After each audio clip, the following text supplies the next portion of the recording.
ABO campaign और CBO campaign क्या होती है और इसमें डिफरेंस क्या है। सीबीओ कैंपेन आपको चलानी चाहिए या एबीओ कैंपेन चलानी चाहिए, कौन सा बेटर ऑप्शन है। आज की इस वीडियो में एबीओ और सीबीओ कैंपेन फेसबुक एड्स में कैसे, कब और क्यों यूज़ किया जाता है अंडरस्टैंडिंग देने वाला हूँ। इस वीडियो को आपने कंप्लीट देखना है। अस्सलाम वालेकुम व्यूअर्स, मैं हूं सलीम रज़ा हैकल। आप तमाम व्यूअर्स को डिजिटल हैकर यूट्यूब चैनल के ऊपर वेलकम करता हूं। दोस्तों, CBO campaign and ABO campaign. CBO campaign से मुराद कैंपेन बजट ऑप्टिमाइजेशन और एबीओ से मुराद है एड सेट बजट ऑप्टिमाइजेशन। सबसे पहले इसकी डेफिनेशन को हम लोग डिस्कस करेंगे और उसके बाद हम फर्दर इसको कब यूज़ कर लेना चाहिए, कौन सी बेटर ऑप्शन है, इसके फ़ायदे क्या होंगे, ये सारी चीज़ें डिस्कस करेंगे।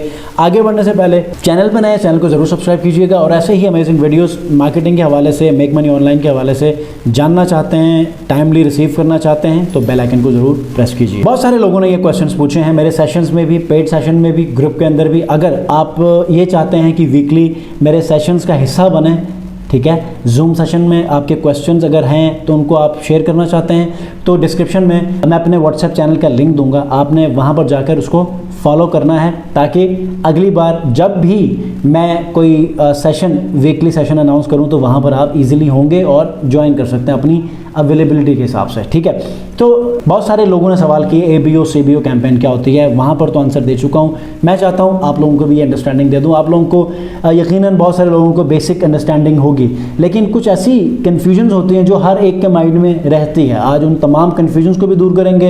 एबीओ और सीबीओ कैंपेन के हवाले से तमाम इन्फॉर्मेशन, करेक्ट इन्फॉर्मेशन को आप तक पहुँचाऊँगा। अच्छा जी, एबीओ कैंपेन के अंदर आप हर एक एड सेट को बजट डेडिकेट करते हैं। फॉर एग्जांपल, आपने एक कैंपेन बनाई है, उसके अंदर 5 एड सेट्स आपने बना लिए हैं, ठीक है। अब 5 एड सेट्स को आपने बजट जितना दिया है वो उस एड सेट के साथ डेडिकेट होगा। फॉर एग्जांपल, एक एड सेट को आपने $10 दिया, दूसरे को 10, तीसरे को 10, चौथे को 10 और पांचवें को आपने $10 दिया है, तो उस पूरे कैंपेन के अगर ओवरऑल बजट को कैलकुलेट करें तो $50 की ओवरऑल आपने कैंपेन चलाई है। और कैंपेन मेथड क्या है?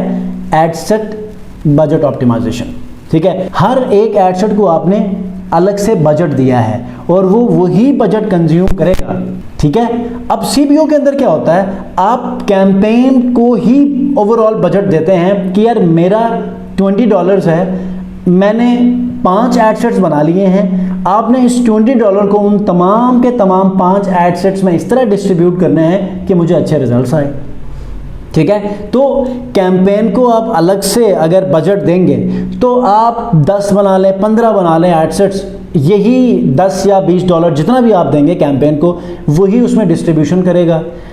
और इसके बरक्स एबीओ के अंदर क्या होगा, एड सेट्स को देखें ना, एड एबीओ से मुराद ही है एड सेट बजट ऑप्टिमाइजेशन। हर एड सेट को हम अलग से बजट देंगे। कैंपेन बजट ऑप्टिमाइजेशन में हम पूरे कैंपेन को देंगे। अब बजट वहां पर भी एलोकेट हो रहा है, यहां पर भी एलोकेट हो रहा है। फर्क क्या है? फर्क यह है, एबीओ के अंदर आप अगर एक एड सेट को $10 देंगे, उसके रिजल्ट्स बेशक ना आए, उसने $10 हर सूरत में कंज्यूम करने हैं, ठीक है। आएंगे तो बेहतर है, नहीं आते तो भी यह आपके $10 कंज्यूम करेगा, ठीक है। कैंपेन के अंदर क्या होता है, कैंपेन बजट ऑप्टिमाइजेशन में फौरन से सिस्टम क्या करता है कि जो एड सेट सबसे अच्छा परफॉर्म कर रहा होता है, बजट उसकी तरफ डेडिकेट कर देता है। तो यहाँ पर परफॉर्मेंस की बुनियाद पर उन एड सेट्स को फोकस किया जाता है कि जो अच्छे परफॉर्म कर रहे हो, वहाँ पर एड सेट एबीओ के अंदर परफॉर्म करे ना करे, बजट कंज्यूम करना ही करना है। ब्रांड को लॉन्च किए हुए काफ़ी अर्सा हो गया, लेकिन बाद में कुछ नई ऑडियंस को आप टेस्ट करना चाह रहे हैं और आपने हर एक एड सेट को अलग अलग से बजट दे दिया है। फॉर एग्जांपल $10 दे दिया, 10 एड सेट्स बना लिए, तो वहाँ पर आपने अलग अलग ऑडियंस देकर आपने उसको टेस्ट किया। तो क्या हुआ कि आपको 2 ऑडियंस ऐसे, उस ऑडियंस को आप सीबीओ कैंपेन के ऊपर लेकर जाएं और उसको स्केल करें, ठीक है।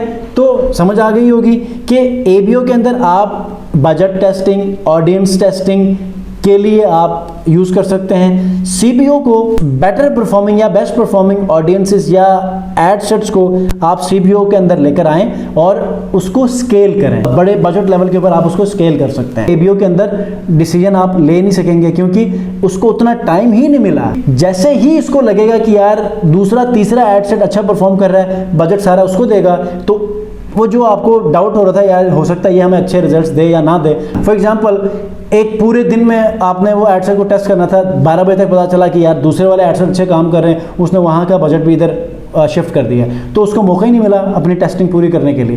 तो ABO is for testing purposes, CBO is for scaling purposes on a higher budget. ठीक है, तो ये दो ऐसे डिफरेंसेस हैं जिनके ऊपर आपने वर्किंग करनी है। ABO आपका कंट्रोल्ड होता है, जो बजट आप देते हैं एडसेट को उतना ही ये कंज्यूम करता है। ठीक है, और ये है टेस्टिंग के लिए बहुत अच्छा।